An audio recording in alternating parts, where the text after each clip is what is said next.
Terima kasih pemirsa, Anda masih tetap bersama kami dalam Berita Papua.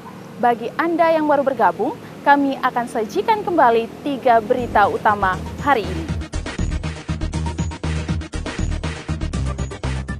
Sempat melarikan diri selama sepekan, akhirnya terduga pelaku pembunuhan di Jalan Natuna Merauke menyerahkan diri.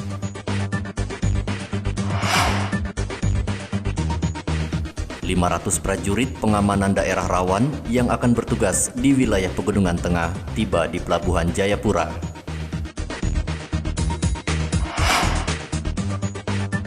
Enam penumpang pesawat dinyatakan positif COVID-19, 4 diantaranya adalah prajurit yang baru pulang dari tempat tugas.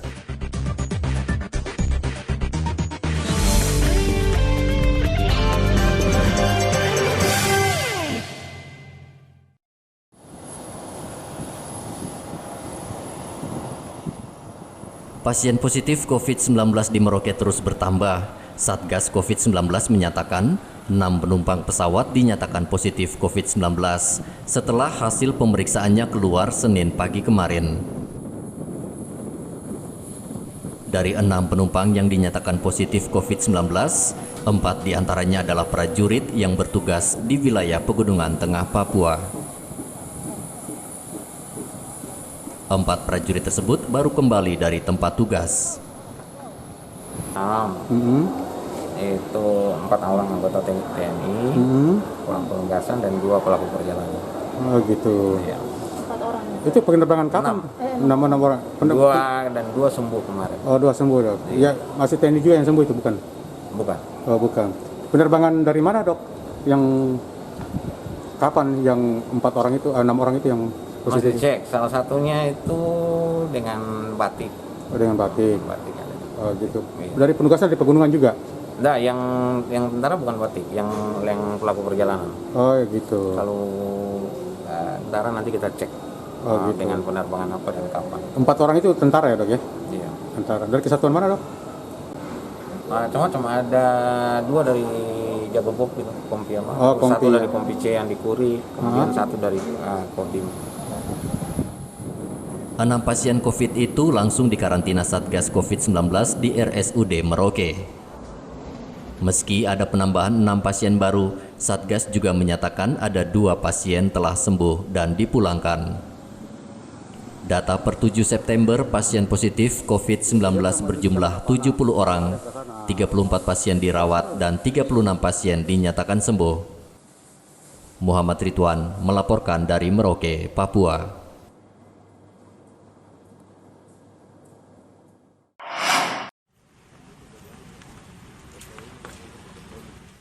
Pelayanan Rumah Sakit Umum Daerah Dok 2 Jayapura kini kembali normal setelah ditutup selama 1 bulan karena tenaga kesehatannya terpapar COVID-19.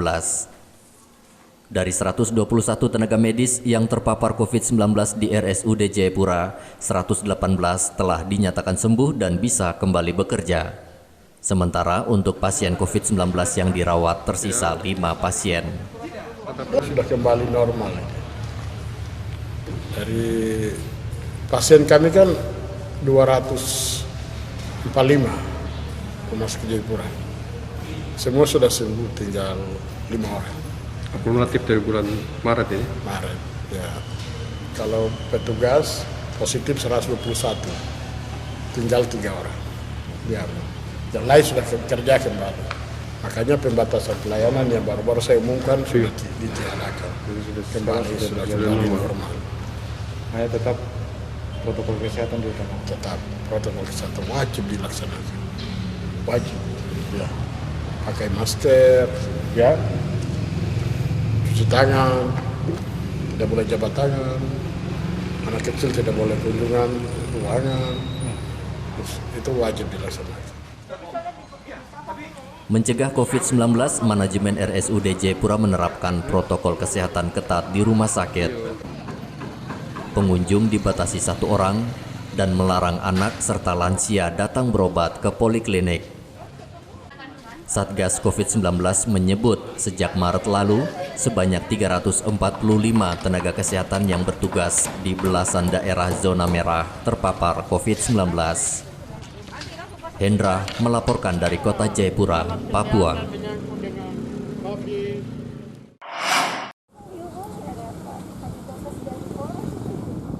Memastikan tubuh tetap fit saat bertugas mengamankan tahapan pilkada serentak, puluhan polisi dicek kesehatannya oleh petugas kesehatan. Kepo juga. Setelah diperiksa, pasukan pengamanan pilkada itu diberi vitamin untuk meningkatkan imunitas tubuh.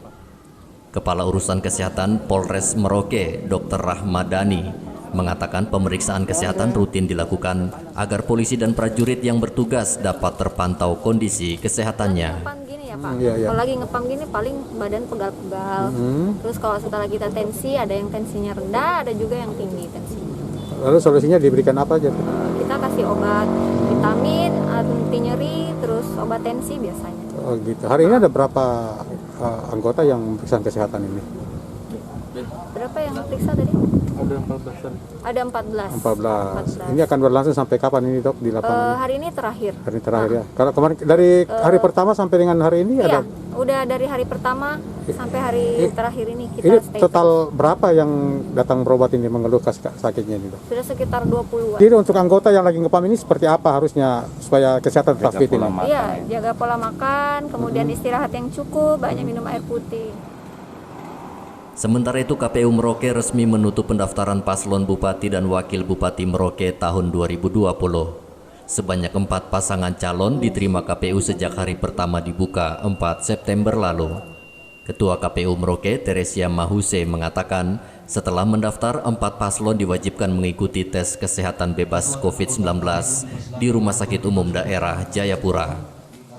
Dari keempat bakal pasangan calon ini, setelah kami KPU melakukan verifikasi terkait dengan syarat pencalonan dan syarat calon, hasil verifikasi untuk kelengkapan maupun keabsahan untuk persyaratan pencalonan telah lengkap dan memenuhi syarat.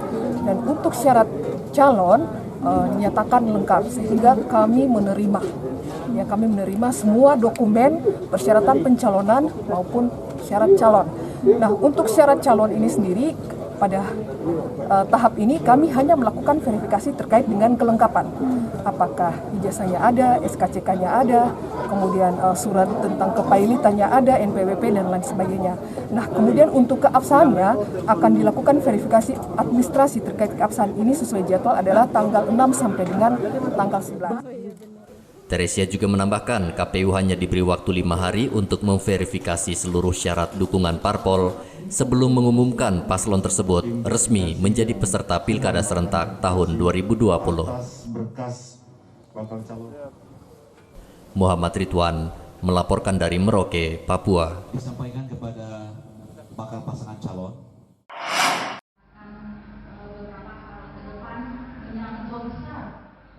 Puluhan ormas kepemudaan dan komunitas media sosial di Mimika sengaja dikumpulkan Badan Narkotika Nasional wilayah Mimika untuk membentuk pemuda anti narkoba.